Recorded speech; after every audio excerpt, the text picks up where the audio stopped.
Something extraordinary has been happening lately. A few leaders in the world are showing the way. First, it was Jacinda Arden in New Zealand, and then again yesterday, in a not so far away Scotland, a woman named Nicola Sturgeon did something unexpected.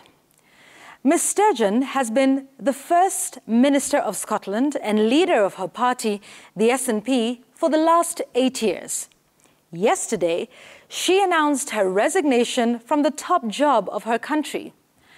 In her rather short speech, she started by saying that one of the most important things about leadership is to know instinctively when to walk away and pave the way for someone else. She said that her position comes from a point of duty and love for her country. Nicola Sturgeon said she wrestled with the decision while asking herself 2 questions. Was carrying on with the job right for her? And was it right for the country and the party? Now, Nicola Sturgeon was not a perfect leader. There were questions around how Scotland dealt with the COVID-19 pandemic and her failure to get Scotland the independence they have sought for decades. She has faced criticism over her record on education, the National Health Service, drug debts, among many other local issues. But if anyone had the right to stay in that seat, it would be Nicola Sturgeon. I mean, she's a woman of many firsts. She's the first female and longest incumbent, having spent over a decade and a half at the top of her party. She has been First Minister for 8 years and Deputy First Minister for another 8 years before that.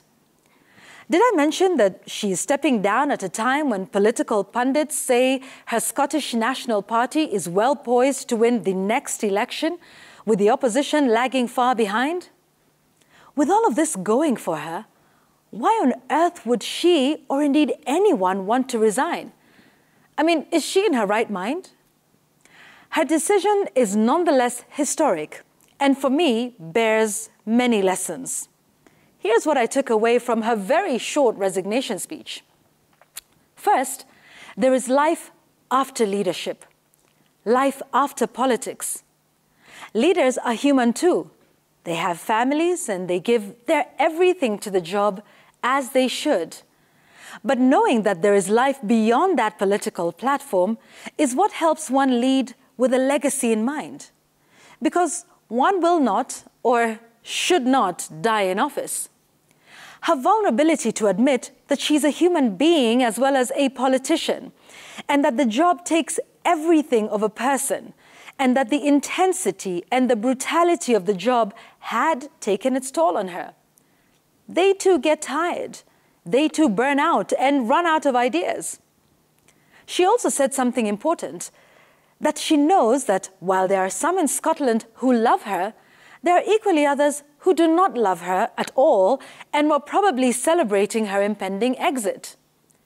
Now contrast that with leaders in this part of the world who demand sycophancy and love and adulation, and who cringe at the slightest challenge of their leadership or actions. Now, Nicola also acknowledged that she has become a polarizing figure in the debate on Scottish independence, and so was paving the way for a sober debate on the issues rather than the personalities. She also believes that there are others in the party who have fresh ideas.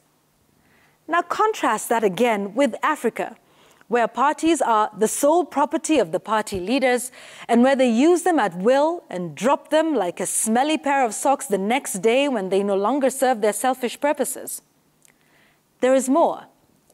Nicola Sturgeon believes that no one individual should be dominant in any system for too long.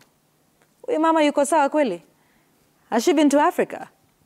Oh, hello, Paul Bia. Hello, Denise Asungweso. Alibongo, hujambo ndugu. Na pia ningependa kutuma salam to our brother next door. Uhali gani? Anyway, wazee wetu don't mind some of these Western ways that defy logic.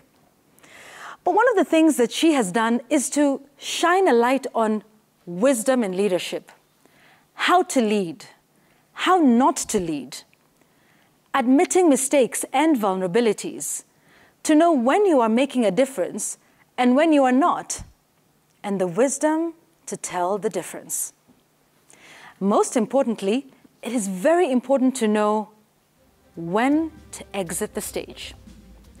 Be well, Nicola Sturgeon, and thank you.